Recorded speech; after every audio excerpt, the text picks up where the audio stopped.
So I'm gradually scrolling. Okay. So please tell me when to stop or to do anything or change window or anything. I am more than happy to do it. So I'm scrolling as you go along. So keep describing things for me so that you and me we keep interacting. Okay, sir. Yeah. So, so this is I've been provided with axial sections of NCCT brain of this patient who has sustained trauma, uh, and here I can see that uh, Yeah. Carry on. um, the left vertebral artery looks a bit dense to me, and can you show me the level of the basal ganglia, sir? Yes. No problem. Yeah. Just below it, the left MC also looked a bit. Yeah. Yeah, the left MC also looks a bit dense to me compared to the right side. Okay. Um, Yeah. So Besides I'm that, here. Carry on. Carry on. and What is the the brain other stem. structure? What is the other structure? If you're thinking MCA is dense, what is the other structure you will see along with it? I look at the basal ganglia region, Hmm. um, Yeah. but I don't see any obvious hypodensity. But there's some difference in attenuation on the left compared to the right side. Okay. There is some and Yeah. and as we come down, the pons also looks a bit hypodense to me. So with these findings, I'll suspect some ischemic insult to the patient. Although in a trauma case, um, it's rare to see such kind of finding. But with these findings, I like to discuss the case with the clinician, the condition of the patient, the patient has presented with, and uh, although there is no obvious bleed which I can see in this trauma patient.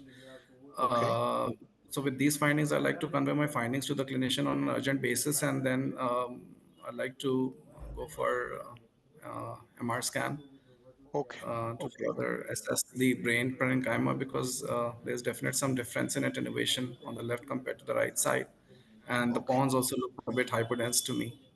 Okay. So basically, what you are saying for the audience, I will sum up your findings before I go on to the scan.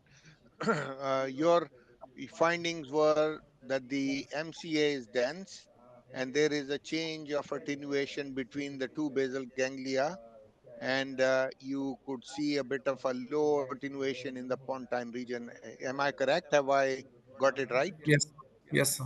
Okay. And you also said there is no No hemorrhage obvious in bleed. the Yeah, yeah. on There's no the obvious bleed which I can see, and although in my routine practice, I also like to see the bone window as well to look for any fractures. Okay. So in your practice, you would want to see the bone window of this. So here is the bone window for you. I'm going to go to the vertex. So you are looking now at the bone window. Yes, sir. Okay. So you are looking, keep describing so that the audience Okay. keep listening. Okay. So till now, I've not been able to make out any obvious fractures in Okay. this patient. Now I'm looking at the basal sections, and here also.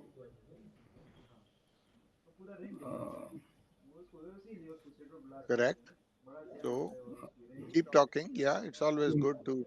Yeah, the basal sections are also not showing any obvious evidence of any fracture which I can see. I don't o- see any obvious fractures, yeah, in the bone window. Okay. So for the audience, the candidate number one has not been able to pick up any bony fracture. So in a trauma series, he's right. You look at the parenchyma, you look at for the bleed, and you look at for the fracture. But do also keep in mind you need to look for any incidental finding that is there. So the most important thing that candidate one should have noticed was, if you look at here, the left petrous bone is asymmetric. The one side is up, the left side is up in comparison to the right side. So that has a bearing on how you see the brain parenchyma. So I am now changing the windows. So look at, now you can see this side of the brain generally on the left side is a bit more whiter than Yeah. the right side. So whole hemisphere is whiter than the other side. So you can't have a, so that is the reason why you are seeing these changes in the basal ganglia. So always look at the symmetry of the brain. If you do not have a symmetry, then you need to reconstruct the images so that you have got a symmetrical images. So that's number one. Number two, the other thing that is important is that you should also look for symmetry of the sulci. So here, look at, so I would want you to look at now, comment, candidate one, I would want you to comment on the symmetry of the sulci. So you've got sulci here, you've got sulci here, you've got ventricles, very symmetrical. You've got sylvian fissures, which you can see, although one side comes above the other. You can see prepontine cistern region. You can see the fourth ventricle very much. But where is the obex of the fourth ventricle? What is happening here? So, candidate one, what do you describe this area more for me, please? Um, So, describe me where I am putting the arrows. So, what is this structure? um, This is the lower this pons is the medulla. there's lower pons and medulla, yes, sir. Okay, so what is this structure where I am drawing the arrow? This is called cerebellum. Of course, this is Yes, cerebellum. yes, Or yes, sir. what is this structure in here, which is pushing the medulla forwards? And what is this structure that you can see, which is same density as you can see the pons and the cerebellum? And what are these structures in it? Uh, Is it normal?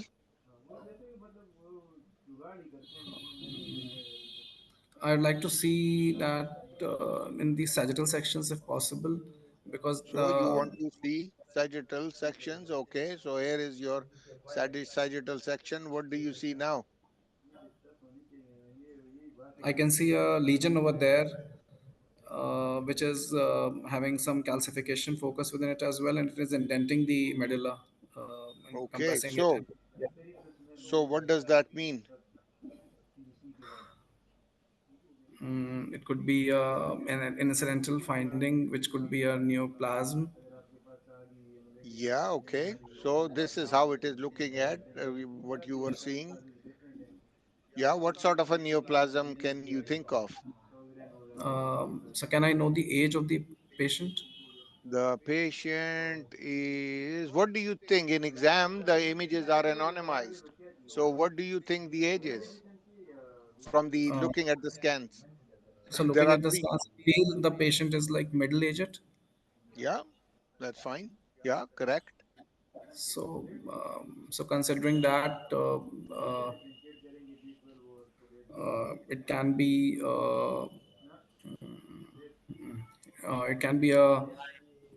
it can be a glioma or So what sort of a glioma will happen in the, so the most important thing that you have to in brain, all types of tumors, there are three types of tumors that happen. One, in the brain parenchyma. Two, on the dural lining. And three, outside the dural lining. So remember, for all the audience, remember, in brain you can have a brain tumor in the parenchyma, on the dura, or outside the dura. So this is how the surgeons look at things. Is the tumor in the brain? Is it in relation to the dural lining, or is it outside the dura? The surgical looks approaches change according to it. this looks like that is outside, probably outside the dura.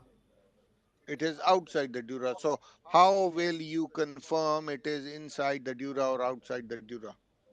um, I like to proceed with a contrast study, or maybe an MRI scan with contrast. Okay, okay. So co- co- do for all the audience, remember, if you have to give contrast on CT, it is better to give contrast on the MR, so that the kidneys are not put under stress in a tumor situation, because in modern day no surgeon operates without you're taking a British exam. No surgeon, neurosurgeon will operate without an MR on a tumor.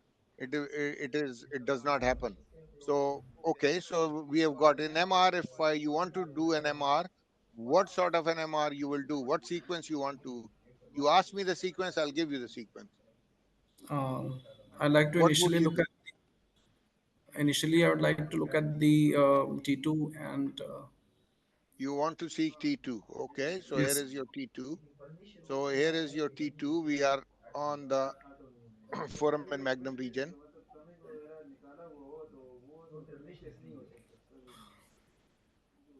Again, I can see here the same lesion, but Yeah. it is showing heterogeneous signal intensity on the these T2 weighted axial sections. Okay. Besides this, I would like to look at the contrast images also to look for any, Okay. if it's extraaxial, I like to look for whether it's having a dural tail or not to rule out a possibility of meningioma. Okay. So what your description is telling me that in remember, in exam you have to tell the examiner that I am a methodical person and I have a system in my mind when I look at the MR. So from here you straight jumped to the post contrast.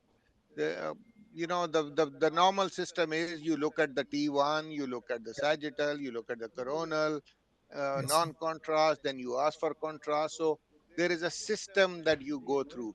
So in Yes, sir. exam, you have to go through the same system that you have in your day-to-day life. Exam is no special.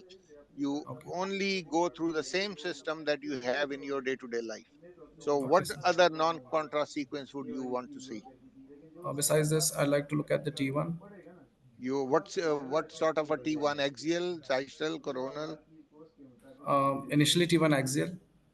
Initially T1 axial. Let me see if I have got axial T1. I do not have an axial T1, though I Then have sag. got a sagittal T1. Yeah. So, So here again, I can see that there is a mass which is there in the posterior fossa in the inferior portion, and it is further insinuating into the foramen magnum region, and yeah, it is seen compressing the medulla and the cord, which is lying anterior to it. So it is. Um, yes. so it is further So, insinuating. so here is my question to you. Yes, sir. Is this lesion in relation to, you have said it is separate from the medulla and the cerebellum, Yes, sir. sorry, medulla and the upper cervical cord, but Yes, sir. is it separate from the cerebellum or not? Uh, this lesion seems to be um, arising from uh, arising from the inferior portion of the fourth ventricle. In fact, the cerebellum also looks separated and looks a bit Okay. superiorly pushed. Okay. So it is a But lesion I would which like to, is, sorry, yeah, sir. yeah, go ahead. But I would like to further see the other sequences which have been obtained before. What sequences would you want to see? I'd like to see diffusion if it's there, and SWI also. You would want to see an SWI. I have got a gradient echo sequence. Okay, sir. Okay, here I can. Um,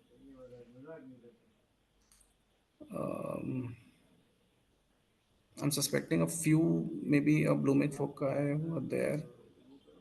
Yeah, but you could see calcium on the Yeah, CT. on So CT as well. Yeah. Okay, so for Okay, so probably they are the ones that are blooming. Yes, sir. okay, so for the audience, I will so far sum up as we progress in the case. So for the audience, there is a lesion in the obex of the fourth ventricle.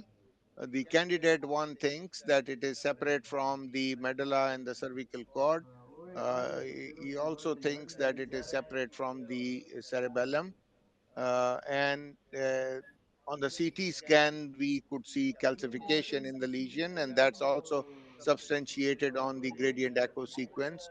And now he is asking for the post contrast images. So here is the post contrast study, and this is your post contrast study. So in the post contrast images, I see that there is mild heterogeneous enhancement of the lesion Yeah. on these images. Okay.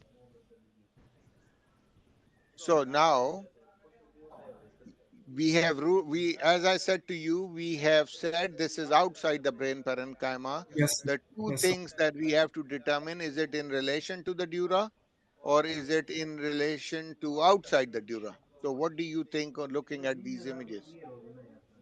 I believe it's not. So if I can see the post contrast sagittal images, yes, sir. Yeah, I've given you the post contrast sagittal images. Um, on these sections,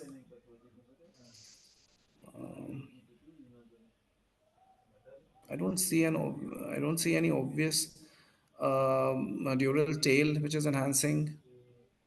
So I believe that my first differential would be ependymoma in this case, and Yeah. as the Okay. legion showed few calcification as well, and seems to be in relation to the inferior portion of the fourth ventricle, and seems insinuating and further going into the foramen magnum and into the upper cervical canal region.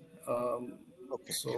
And less Okay. likely a meningioma, because I can't see a proper enhancing dural tail, and the T2 signal was also not looking like that of meningioma to me, although Okay. it had calcifications. Okay. So let me sum up this study for the audience who were looking at it. This was a case that was presented to the hospital as a road traffic accident. Uh, on the CT scan shows a few ischemic changes in the brain parenchyma, but do keep in mind when we go towards the foramen magnum, we can see the fourth ventricle, but we do not see the CSF at foramen magnum. So here I see an isoattenuation to the brain parenchyma, a lesion which is got internal calcification and is displacing the cervicomedullary junction and is lying at the foramen magnum with effacement of the CSF at foramen magnum. So at this stage, this is a lesion. We can't determine whether it is in the brain parenchyma or it is in relation to the dura. Certainly, it is not extra dural in location. The reason being, I can see the dura and this tumor being inside the dural lining. So at this stage, I would ask for an MRI and I would ask for standard sequences first, a T1, a T2, and a flare and a diffusion weighted sequence, that is standard sequences. So on the T1 weighted sequence, and one of the sequence can be an orthogonal, so it's better to see orthogonal. So on the T1 weighted sequence, I can see the cervicomedullary junction being displaced. I can see a soft tissue mass which is lying posterior to the cervicomedullary junction.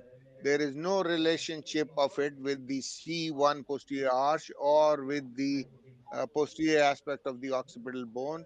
I can't separate cerebellum versus this tumor, but the I can see the cerebellar folia on the sagittal images slightly separate from it. Its density is separate. And when I look at the T2 weighted sequence, I can see this lesion, which is iso iso signal to the cerebellum with some T2 signal change, but it is lying in the obex of the fourth ventricle and it has got no relationship to the cerebellum. It is displacing the vessels, the pica vessels, and the medulla anteriorly with edema of the medulla. Now, at this stage, I would be asking for contrast imaging, which we showed. So, the contrast imaging shows heterogeneous enhancement of this lesion, and there is no relationship of this lesion with the dura.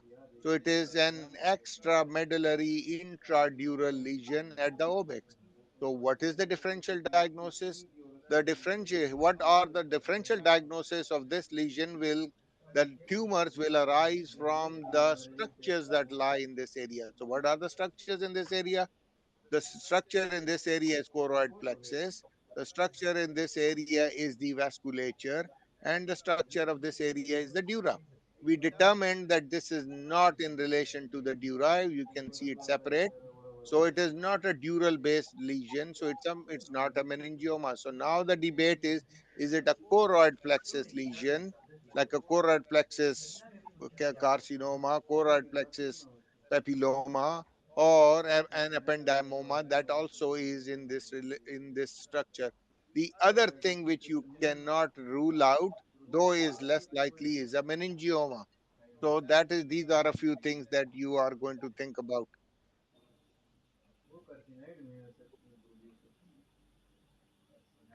To do is what you need to do is you need to think on those lines. The other thing important here at this stage is you also need to see the neural axis. There are no drop lesions noted with ependymoma. You can have multiple ependymomas, and you can have this as a part of a whole neural axis series. So that's how you go about it. Have you got it right? Yes, sir. Okay. So let's go to our case number 2 so that I can show you the next case.